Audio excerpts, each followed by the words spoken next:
The value of creativity is defined by demand and reputation. If you don't see the value that you bring to the table, nobody else will.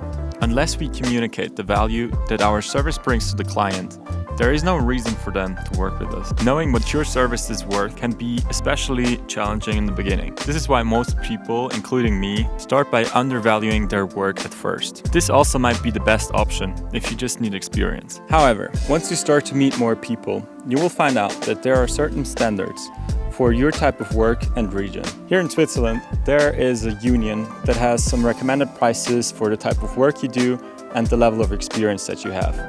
And I'm pretty sure that in other countries, there must exist something similar to this. So where can we start without having a ton of experience? And that's what I reflected on after my last client meeting a couple of days ago. So it was a very typical scenario in which I got to talk to a stranger and somehow told him about the video services that I offer. When he told me about the kind of videos that he and his team wanted to produce, I instantly offered to set up the meeting and discuss the matter. So I researched the firm and watched the videos that they've uploaded already. I was honestly shocked how bad the videos were. They were overexposed, shaky, there was no proper lighting, the skin tones were all over the place, there was no grading applied, it was all in 1080. I mean, come on. It's 2024. Who was that, man? Who was it? Anyways, I got so comfortable knowing that I can do so much better. Most importantly, that I can offer a lot of value. To prepare myself for the meeting, I researched what kind of products they wanted to sell and the kind of clients that they wanted to attract. And I asked myself how I can help them to achieve their goals. So I opened up a new Notion page and laid out the structure of the meeting. This would help me to gather all the information that I need to create an offer. I started with an introduction, showing them some previous work that I shot, and also a bit of background information about me personally. And to find out more about their personalities, I was taking the time to ask them about themselves. This helped me enormously to talk more in their language and try to adapt myself to their style. I laid out all the necessary questions to find out exactly what they were looking for. I also offered to give them some feedback on the videos that they've already had on their website, what I would recommend to improve and why. This showed them that I came well prepared and already thought about things that they don't necessarily have any expertise in. Already I was giving them value as a part of my service. As we got to the end of the video, it was clear that the delivery would be 6 talking head videos of 1 minute 30 each with music, text and B-roll. Unfortunately, they didn't care about any of my inputs and had no interest in creating better videos than the ones they've already had. Even after communicating the value that these videos will give them, I know, right? At this point, they were ready to tell me how much they were paying their friends previously to produce the videos. And they didn't want to know anything about day rates or effort, they just wanted to know the price per video. So their budget was a maximum of $500 per video for 6 videos, which would be around $3,000. At this time, I was already able to tell that it would take me roughly 2 days of shooting and another 6 days of editing. So I orientated myself at the beginning of the industry standard with roughly 2 years of experience. This gave me a good starting point that I could also back up with the work that I've previously done. For my day rate as a DP and director, I would charge $710 a day. And for each day of editing, I would charge another $500. And I would also charge $300 a day, which includes all the wear and tear of my gear. This would roughly be around $5,000, including all of the feedback and extra hours that it would take. I kind of figured that this would be the minimum that I would charge for a shoot like this, where I don't get as much satisfaction as working on a bigger set with a production and like-minded people. I would consider this a very fair price because I knew in the beginning that this was a very friendly price as well.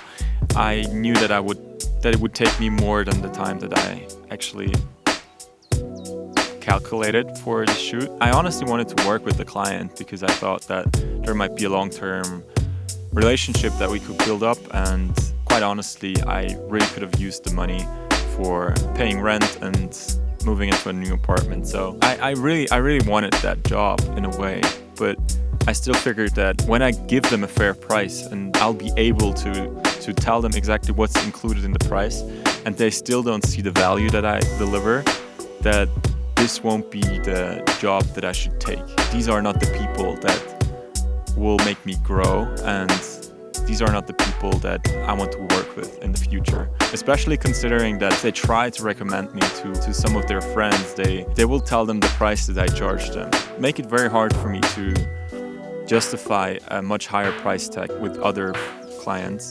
It really kind of surprised me how little they knew about the process that goes into creating videos and the value that this brings to them, even though I kind of made it clear from the beginning what it will take, like where the hours come from and where the prices come from, and like all the equipment that is required and the level of professionality that I'm offering them.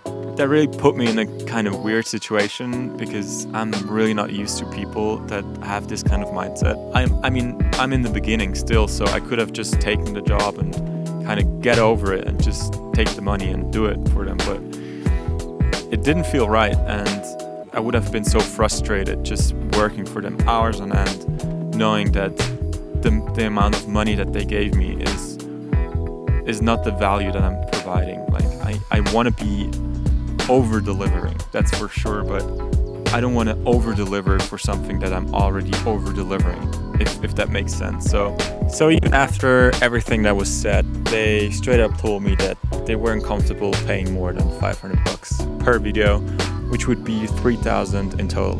And that's still $2,000 less than I would have offered.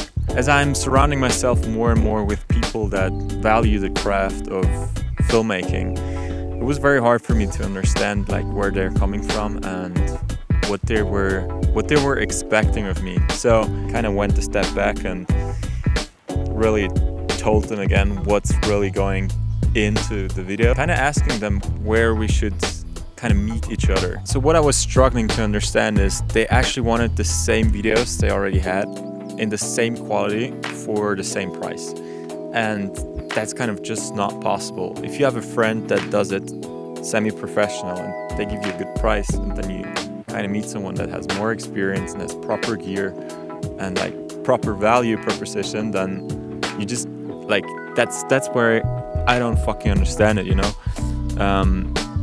But apparently there are people that are just living in this world where they're not open to new ideas, and they're not open to listen to people carefully. So what they pretty much did was they pretend to listen, but they didn't understand anything I was saying, and it's just kind of weird place. It's just a weird place to be in, you know.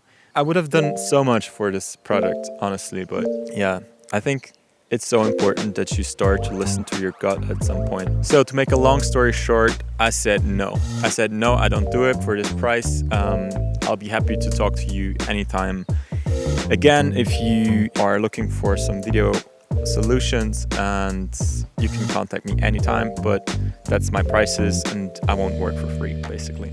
Honestly, it felt so good to tell them no, because this would have been such a struggle for me, like mentally, to accept that I said yes to something that wasn't my idea. It was their idea. They wanted to have it exactly this way.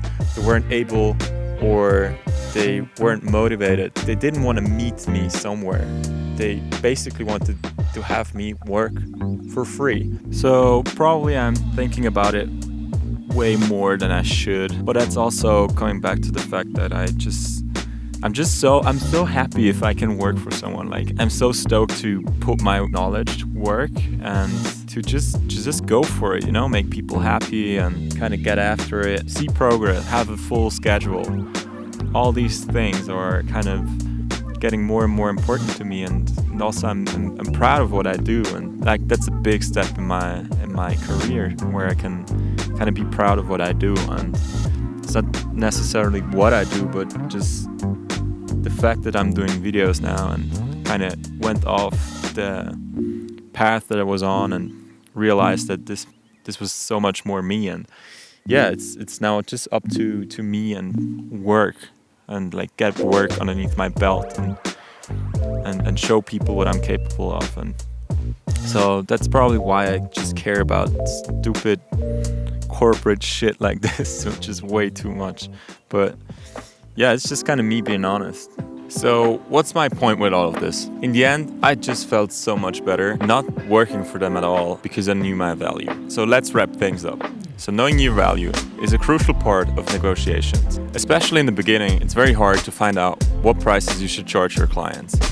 Some clients have no idea how powerful video marketing is and think they know better than you. Therefore, you should come well prepared and be ready to stand up for the value that you can deliver the client. Make a list with all the gear that you bring to the shoot and link them to some rental sites so they can see the prices that they would have to pay to rent the same gear. Research the firm and already come up with ideas to improve their appearance. Talk to the people in the industry around you to calculate your day rates based on your experience. When you don't know what your work is worth, you are more drawn towards buying into the ideas of others and therefore undervalue your work. Don't be a doormat and stand up for the quality of your work. This will result in a huge confidence boost even if you agree on no deal. You should always aim for win-win. And if the client wants to take advantage of you because you didn't work with world-class brands before, don't let them get to you. Alright, so that's it for this video. I really want to say thank you. If you made it all the way to the end, I highly appreciate you. And yeah, if I just resonated with one person, that's gonna be so worth doing this video. And yeah, I just want to say thank you and see you in the next one.